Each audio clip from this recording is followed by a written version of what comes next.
നൂറ്റാണ്ടുകൾ പഴക്കമുള്ള ഏവൂർ ക്ഷേത്രം ആദ്യം ഓലമേഞ്ഞതായിരുന്നു. ആ ക്ഷേത്രം ജീർണാവസ്ഥ സംഭവിച്ചപ്പോൾ അഗ്നി വിഴുങ്ങി.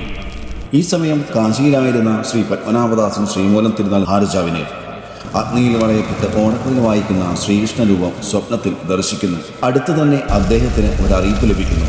ഏവൂർ ക്ഷേത്രം അഗ്നിക്കിരയായ വാർത്ത.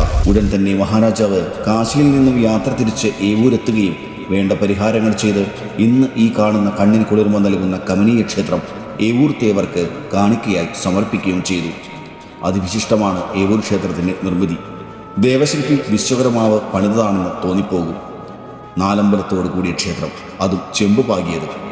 ഏവൂർ പുഞ്ചയിലെ പ്രധാന ജലപാതകളായ കരിപ്പുഴത്തോടും ആവണക്കും തോടും വഴി തേക്കിൻ തടികളും കരിങ്കൽ ശേഖരങ്ങളും എന്നുവേണ്ട ക്ഷേത്ര നിർമ്മിതിക്ക് ആവശ്യമായ സാമഗ്രികൾ സർവ്വതും എത്തിച്ചാണ് ഇന്ന് ഈ കാണുന്ന മനോഹര ക്ഷേത്രം ഉയർന്നത്.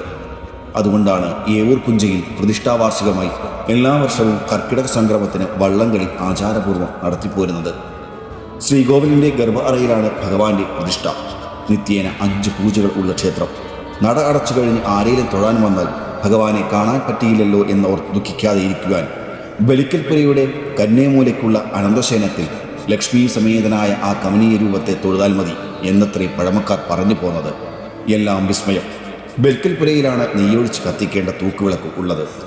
അഗ്നിപ്രിയനായ ഏവൂർ തേവർക്ക് അഗ്നിയെ പ്രീതിപ്പെടുത്തുന്നതാണ് പ്രധാനം.